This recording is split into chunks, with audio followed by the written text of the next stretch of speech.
Hey friends, welcome back.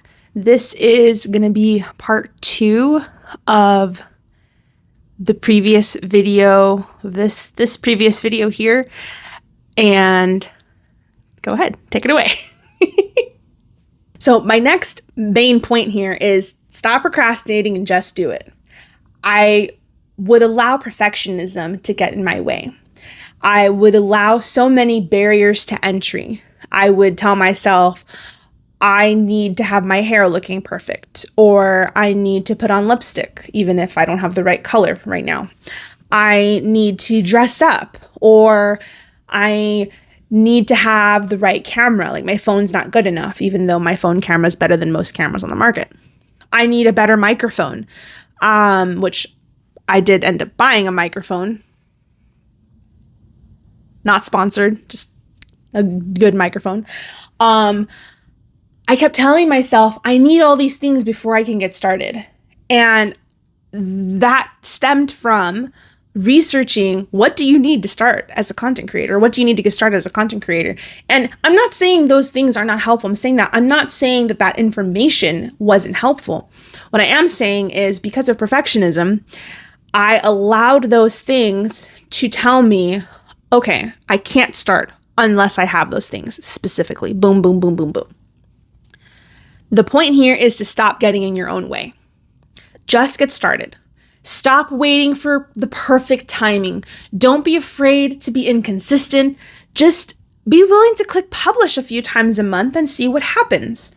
I'm serious. That's really all you need to do. That's honestly what I've decided to do ever since I started creating and publishing content. I decided that a publishing schedule just didn't work for me. I literally spent months and months and months and months and months, hundreds of hours playing with a spreadsheet and trying to create this perfectly outlined, perfectly fitted content calendar with all of these themes and all of these categories, and taking like my 4 main blog pillars and blah, blah, blah, blah, blah. And then taking all my blog post ideas and putting them in the calendar and then writing bullet points. I tried to do all this prep work, and what did it do? It exhausted me and made me not want to do it at all. The number one problem with that is that then I didn't do anything. It just sat there. And how does that help me get to my goal? It doesn't. So no matter how hard I would try, I've discovered that my brain just isn't capable of sticking to that set schedule.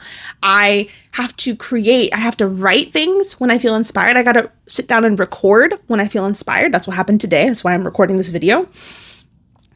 I have to fly by the seat of my pants. And if that's you too, that's okay. Okay, just tell yourself it's okay to not be quote unquote normal. Whatever normal even is. It's okay to not do things in the traditional sense, the way that is normalized in whatever era we're in now, okay?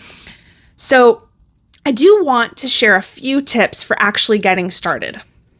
And I want you to know that my tips are definitely in support of everything I've just said.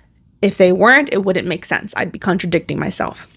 So the first thing I want to give you a tip on is blogging. Blogging is not dead, believe it or not. Blogging is actually a really great way to have a central hub for all of your online business. So a website, for example, where you host your blog is really helpful. And then you can share everything that you write about on different platforms and use those other platforms to push traffic to your blog and or your YouTube channel, which I'm going to get to next. But basically, blog posts do not need to be 1,500 words or more for search engines to send traffic to you. They just don't. All you need is to optimize them for search engines, which is SEO. Search engine optimization. As long as whatever you're writing is optimized to be found in search results, it doesn't need to be super long, depending on what it is, okay? Here's the thing. If your blog post ends up more than 1,500 words, great. If it doesn't, Great. Make sure you've hit your main points. Make sure you have included important, highly searchable terms, keywords, and you're good. And again, just keep uploading, keep publishing, keep pushing traffic to your blog posts, whether it's social media or using YouTube or Pinterest. Now, with YouTube videos, from my current information, if I'm wrong, tell me in the comments, but from the current information that I have, the most recent research I've done, YouTube videos don't need to be more than 8 minutes long. They just don't. 5 to 8 minutes is all it needs. This video is ridiculously long. I'm going to be editing it a bit and cutting out all the unnecessary extra talking that I didn't need to do that I did because I'm thinking as I go and reading as I go. But basically, if your video is 5 to 8 minutes long, YouTube will recognize it as a piece of content. And here's the thing. Save your short videos, less than 3 minutes, for YouTube Shorts. That's what it's there for. There are 2 ways to monetize your YouTube channel. The first is with Shorts, and the other one, and it's not in a particular order. You can use Shorts, you can use long form videos, and then the other way, there's actually 3 ways, is a combination of both. But you have to reach certain milestones on either one, whether it's Shorts or it's long form videos, in order to get monetized. I'm not going to go into detail on that right now, but that's your little nutshell. So if you're focusing on long form videos, 8 minutes. That's all you need. 8 minutes to make a couple points, 8 minutes to maybe entertain someone, to maybe educate someone. Don't overthink it. Just start talking. Don't be afraid to just turn on the camera and start talking and then go through and rewatch it later and edit out all the parts that you think are stupid and add in a blooper section at the end so that people can get to know you as a person and see that you're not perfect, and that's cool. No one's perfect. So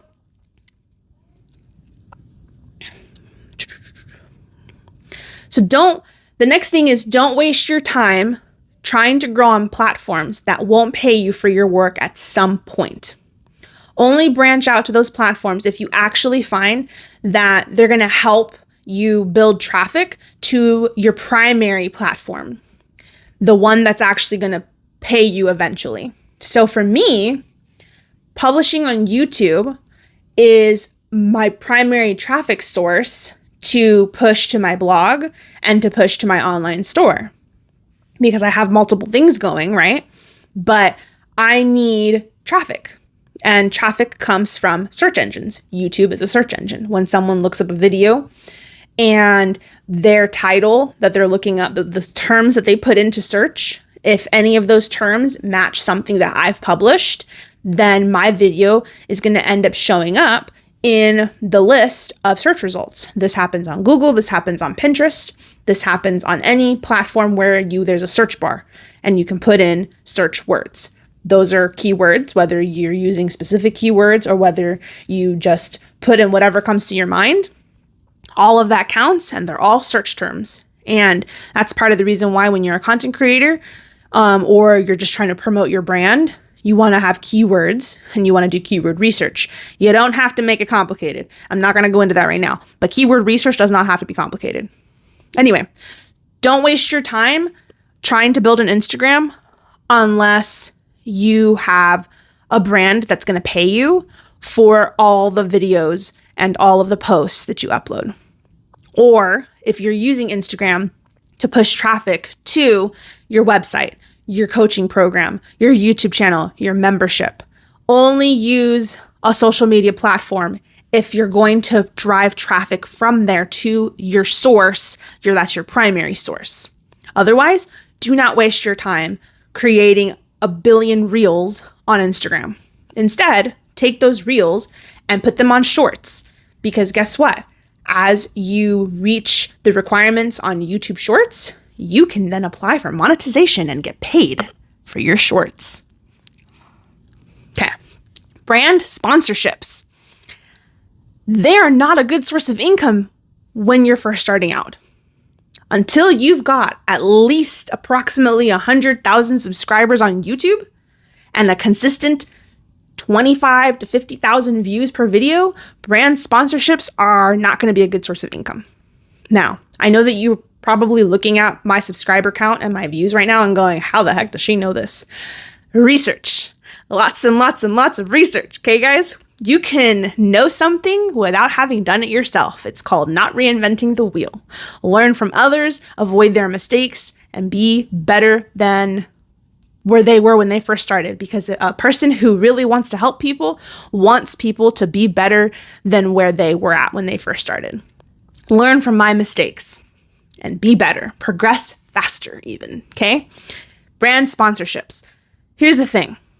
The minute you get monetized, you're going to start getting emails. I know this because I watched several videos of people's experience first getting monetized on YouTube, and pretty much all of them talked about how they started to get emails from random brands saying, hey, you should talk about my dog collar. Hey, you should talk about my light bulbs, whatever, random stuff, okay? If it's not relevant to your channel, do not accept it. Because I promise you, you're number one, you're going to make content that has nothing to do with your channel, and you're going to confuse your audience, and you're going to lose people, and then you're going to attract people you don't actually want around. And number two, you're going to end up with free crap that, what are you going to do with it? You're probably going to just throw it away or donate it. If you don't have a dog and you don't talk about your dog on your channel, don't take a sponsorship from a company who's promoting a dog collar. Just don't. Okay? If you make candles and a company approaches you about promoting their laptop cover, why are you going to make a video about a laptop cover that has nothing to do with your channel unless you're starting to branch out and incorporate making designs for laptop covers? Hopefully I've made my point here. Here's the other thing. You're not going to get the brand sponsorships that you want that are relevant to your channel that will actually pay you money until you have enough of a following and enough viewership that makes them feel like they're going to get the most bang for their buck. Because here's the thing. When you either receive a sponsorship offer or you reach out to a company and say, hey, I love your perfume. I wear it all the time. I talk about it in my videos, blah, blah, blah, blah, blah. I would love to make a video promoting your perfume. Let's talk if you're interested. You're going to have to do all these steps that I'm not going to get into in this video because it's too much information right now. And if they get back to you, which is a huge if, depending on how big your channel is, then you have to negotiate a contract with them. And that's a whole other animal. So focus on uploading what you want to see published, number one, and focus on monetization methods that you have full control over. Your own products, merch, membership, commissions from like affiliate marketing, online services that you provide, etc. Don't waste your time on platforms that aren't going to pay you eventually. Don't waste your time trying to get brand deals until you are big enough to tell that brand, hey, if you don't work with me, you're missing out. And of course, you say it a lot nicer than that, but that's the truth. You're going to get to the point if you keep going and you don't give up on this and you go about it in the way that works for you. Eventually, brands are going to line up to work with you. They're going to be like, oh my gosh, we love your stuff. We love how much engagement your videos get. We can tell that people love your content. Hey, we see that you wear glasses from Zenni. Not sponsored, obviously. Zenni wants to sponsor you. Zenni wants to send you their 5 brand new designs and 3 different new lens types to try out with your prescription. And, not only do they want to send you free products, but they're also willing to pay you a couple $100 every single time someone watches your video for the foreseeable, 6 months or a year, for example. And then maybe they'll include, oh, and by the way, they want to use your video to turn it into an ad to promote their product. And by the way, they're going to pay you every single time someone views your ad. Hey, that's what we want. But to get there, that's long-term, people. That's long-term, okay? If you're just starting out, focus on what you can control. Focus on creating things that make you happy, because you're not going to be sustainable in the long term. You're not going to get the brand sponsorships that you want, if that's even a route you want to go, because that's a whole other animal, okay? You're not going to get any of those things if you are not able to be sustainable and make it last. Keep it simple. That's it. You've probably heard of the acronym KISS, keep it simple, stupid. I don't like that. I say keep it super simple. Keep it simple. If you reduce your barrier to entry, you will be more likely to keep going, get started, maintain your momentum. As you get momentum, you'll be less likely to give up. Keep it simple. You can't I'm reading and I misread it. I'm dyslexic, by the way. Okay. You can stop waiting to live your life. Keep it simple. That's it. You can stop waiting to live your... I need to edit that. Anyway, blah, blah, blah, blah. You don't have to be an expert. You just need to have things that you can't stop sharing about. Okay? Whether it's sourdough bread, antique shopping, videos of your cats wrestling, your love of graphic design that is not AI based, because believe it or not, that's a big deal now. Not having AI based content is huge now. What a shock. Whatever the case may be, if you love it enough that you can't shut up about it, it could be anything, okay? The more things that you enjoy, this is the thing that is perfect for those of us who have way too many hobbies and not enough hours in the day. If you have something that you love, you can publish something about it. And you've got content, and you're going to have people, you're going to end up finding people who are interested in one of the things that you share about. My sister and I have a music channel called Purely Escapism. Shameless plug, okay? I'll link it down below. I'll put it here on the screen. Purely Escapism. It's our music channel. It is a no AI music channel. We curate all the music from human-made sources. We curate all the artwork from human-made sources, and some of the artwork is our own. And we tell you exactly what's what and who's who and what's from where in the description of every single video. So if you like music, go check it out. But the point of me bringing it up is that every video is different. We love lo-fi, we love drift funk, we love classical, we love synthwave, we love bossa nova. You name it, we probably enjoy it. And we are also both writers, we're creatives, and we love stories and we love ideas. And so all of our playlists represent something or another, some kind of inspiration of some sort. There's some style of music or some mixture, or they're going to tell a story. The thing about the way we're doing this is that it means that we're going to attract people who like all different kinds of music, because we're not just publishing one style. That goes for any content creation that you choose to do. Don't just publish t-shirt designs on your POD store. Put those same designs on a mug, make a tote bag, make a tablecloth. It doesn't matter as long as people like your designs and they want the product that your design is on. Make cloth napkins. You know how many people love to buy a whole set of the same t-shirt with the same hoodie, with the same hat, with the same tote bag and the mug to match? All the same design. Make bundles. I'm going to stop there because I could keep going. Basically, there's no need to niche down. There's no need to study something specific unless that's part of your passion. Okay, I want to be clear. If what you're passionate about happens to be what you studied in college, if you went to college, great. Maybe you, like me, love health and wellness, so you decided to get a bajillion certifications in health and wellness. Those certifications aren't just for me to have credentials. They're for me to better myself. I wanted that knowledge from a well-rounded source, so I went and found it. But there's no need to study something specific unless you need it for, and it supports your passion of what you're going to share. There's no need to spread yourself over 10 platforms. I said this already. Focus on the one that can make you money eventually, and then the second or third ones that can push traffic to the one that will make you money eventually. A couple of platforms that you can consider, and again, not sponsored, this is not affiliate marketing or anything. I'm just giving you information because that's what I'm passionate about.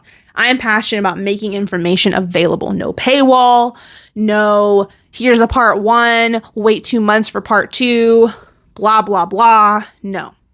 So YouTube and Spotify both have partner programs that you can qualify to apply for.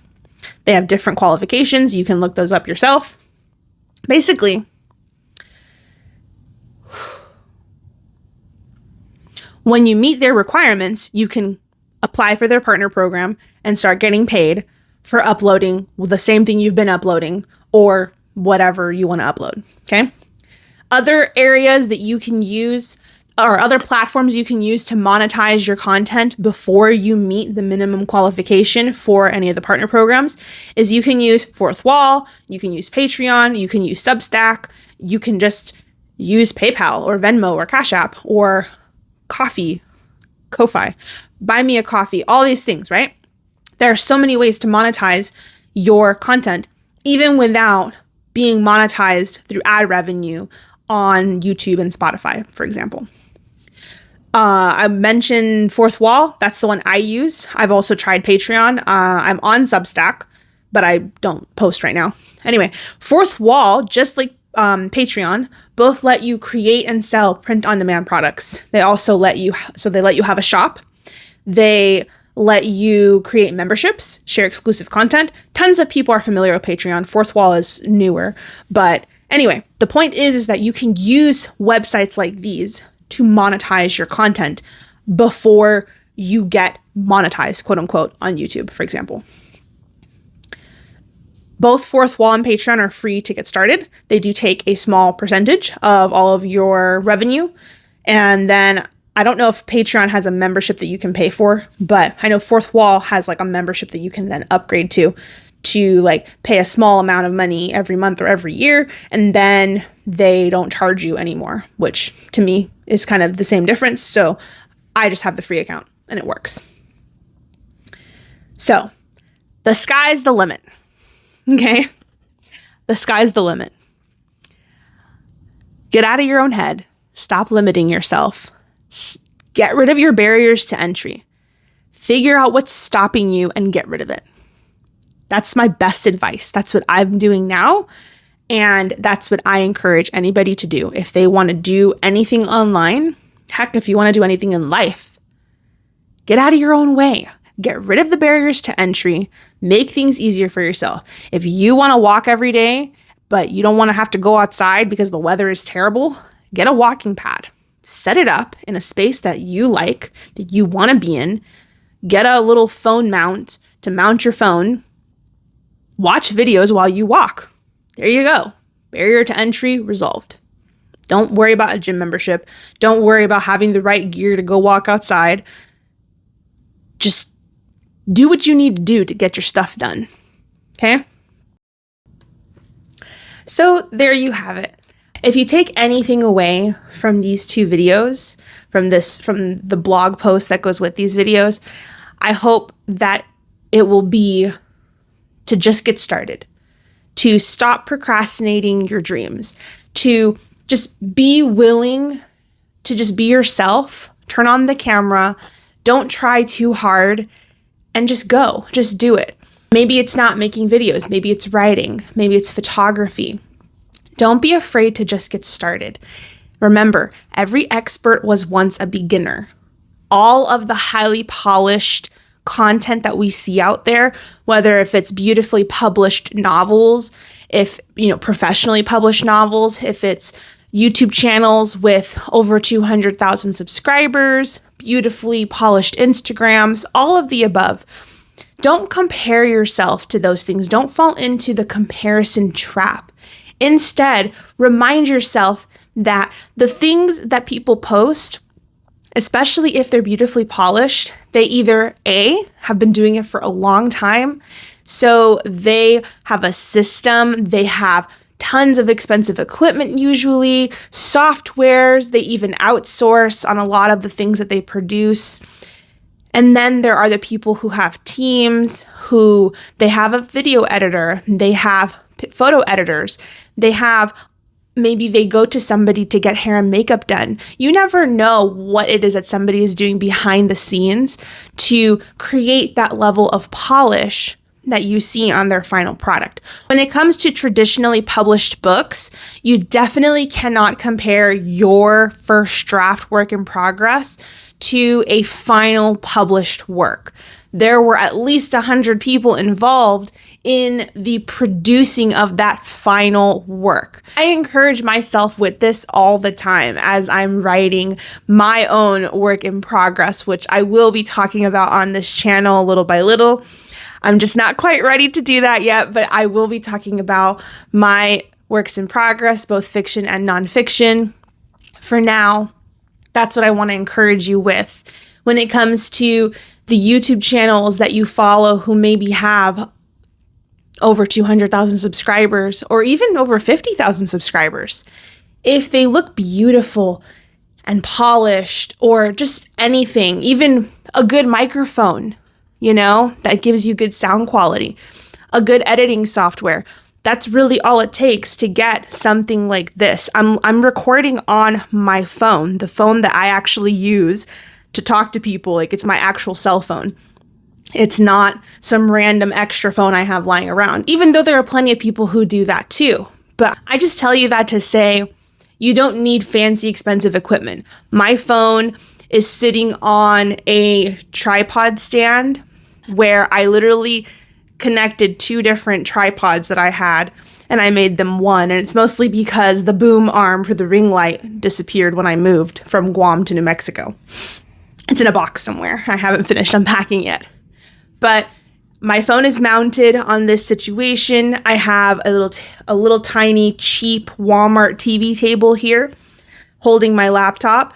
I have my microphone clipped onto a ruler so that it's easy to hold. I don't really like having it hands-free.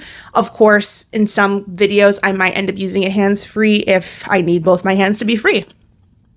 I have my water, okay, with my beautiful sticker that my mom and sister gave me for my birthday.